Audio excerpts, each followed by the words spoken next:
बाल चौपाल।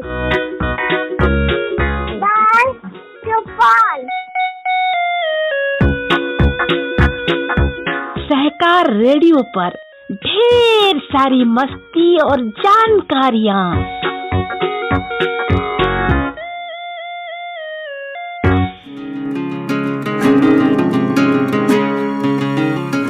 हेलो बच्चों, सहकार रेडियो के कार्यक्रम बाल चौपाल में आज आपके साथ हूँ मैं सुनीता। आज मैं आपको सुनाऊंगी कोरिया गणराज्य की लोक कथा दादी और चीता, जिसे लिखा है किम यंग जू ने। बच्चों, जब कभी हम ज्यादा ताकतवर होते हैं तो हमें लगता है हम कुछ भी कर लें, हमारा क्या बिगाड़ लेंगे। और कभी जब हम कमजोर होते हैं तो हम निराश हो जाते हैं। लेकिन ताकत का ये खेल हमेशा नहीं चलता, रास्ते और भी होते हैं। तो सुनो कहानी। इस कहानी को हमने साभार लिया है एनबीटी की पुस्तक सुनो कहानी से। तो सुनो कहानी दादी और चीता।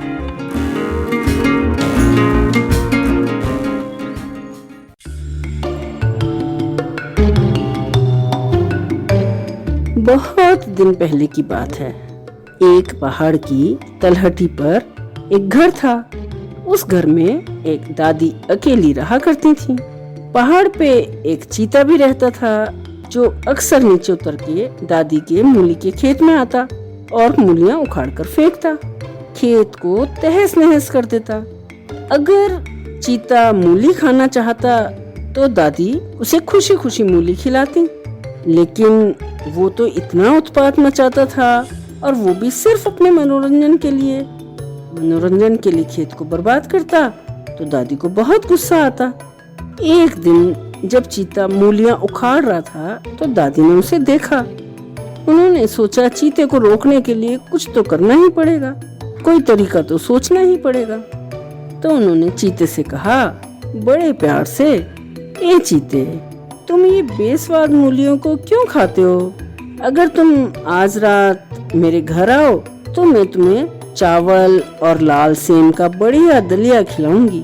आज शाम को डिनर का इंतजाम करूंगी तुम्हारे लिए।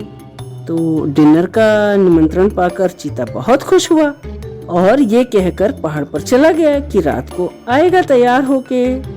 दादी ने जो कहा था डिनर में बढ़िया पकवान बनाऊंगी, वो नहीं बनाए। इसके बजाय उन्होंने अंगीठी जलाई और घर के पिछवाड़े रख दिया, और फिर रसोई में जाके एक बर्तन में पानी भरा और लाल मिर्च का पाउडर डाल दिया, और फिर उन्होंने एक तौलिए में कई सुइयां लगाईं और उसे बर्तन के पास लगी हुई खूंटी पे टांग दिया।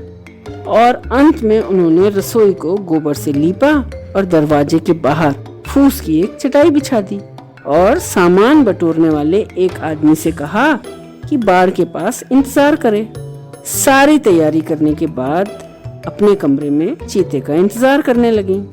जब शाम हुई तो चीता आया और आके कहा, दादी मैं आ गया। दादी ने खुश होकर उसका स्वागत करने का नाटक किया और मुस्कुराकर दरवाजा खोला और कहा, नमस्ते चीते, मुझे तुम्हारे आने से बहुत खुशी हो रही है, आओ अंदर आओ। ओहो, लेकिन जरा रुको, पहले पिछवाड़े से अंगीठी तो अंदर ले आओ, मुझे कमरे में ठंड लग रही है। चीता पिछवाड़े गया और उसने देखा कि अंगीठी में कोयले तो बुझ रहे हैं। दादी, अंगीठी तो बुझ रही है, चीते ने कहा। अच्छा ऐसा, तो जरा फूंक मारो, कोयले फिर से आग पकड़ लेंगे, दादी ने कहा। तो चीते ने अपनी पूरी आंखें खोलकर फूंक मारी और अंगीठी से राख उड़कर उसकी आंखों में जा गिरी। हे भगवान, मेरी आंखें, चीता चीखा और उसने दर्द कम करने के लिए आंखें मलना शुरू कर दिया। लेकिन वो जितना उन्हें मलता उतना ही उसे और दर्द होता। परेशान होकर फिर चिल्लाया, दादी, मेरी आंखों में राख पड़ गई, मुझे बहुत दर्द हो रहा है, क्या करूं? ओहो मेरे प्यारे चीते, दादी जल्दी से बोली, रसोई में बर्तन में पानी रखा है, अपनी आंखें धो लो उससे। चीता दौड़ कर रसोई में गया और जल्दी से उसने उस पानी से अपनी आंखें धो ली। तुम्हें तो याद है ना, दादी ने पानी में लाल मिर्च का पाउडर घोला था। तो जरा सोचो क्या हुआ होगा चीते की आंखों को। चीते की आंखों में इतना तेज दर्द हो रहा था कि वो दर्द से बेहाल हो गया। हे भगवान, मेरी आंखें दादी, अब तो और भी तेज दर्द हो रहा है, चीता चीखा। ओ मेरे प्यारे चीते, पानी के बर्तन के ऊपर खूंटी पे तौलिया टंगा है, जाओ उससे अपनी आंखें पोंछ लो, दादी ने कहा। लगभग आधा घंटा हो चुका था। चीता टटोलता हुआ तौलिए तक पहुंचा और कसकर उससे अपनी आंखें पोंछी। बहुत दर्द हो रहा था ना, तो लेकिन तौलिए में तो सुइयां थी जो उसकी आंखों में चुभ गईं, लेकिन आंख तो खोल नहीं पा रहा था। उफ़ो दादी, ये क्या चुभ रहा है?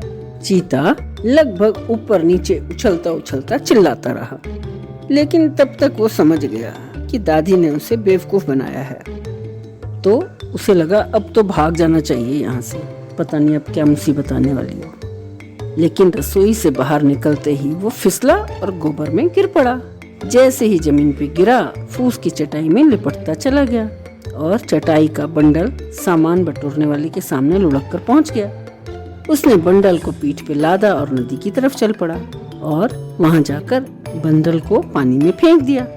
कुछ देर के बाद चीते ने जैसे तैसे तैर के नदी पार की और समझ आ गया कि आज के बाद दादी के मूली के खेत में नहीं जाना, और उसने फिर कभी ऐसी हिम्मत नहीं की।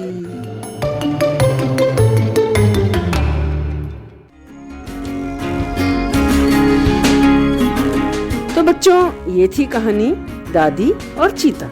आप सुन रहे थे सहकार रेडियो का कार्यक्रम बाल चौपाल। आपको ये कहानी कैसी लगी? कमेंट बॉक्स में लिखकर हमें जरूर बताइएगा।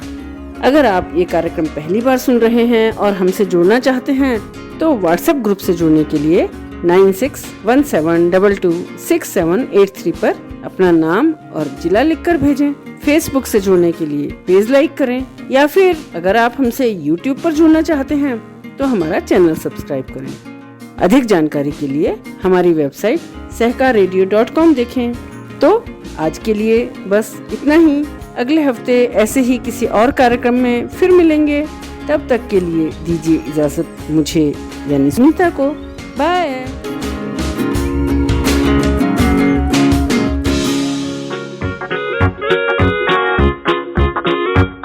बाल चौपाल, बाल चौपाल, बाल चौपाल। सहकार रेडियो पर ढेर सारी मस्ती और जानकारियाँ।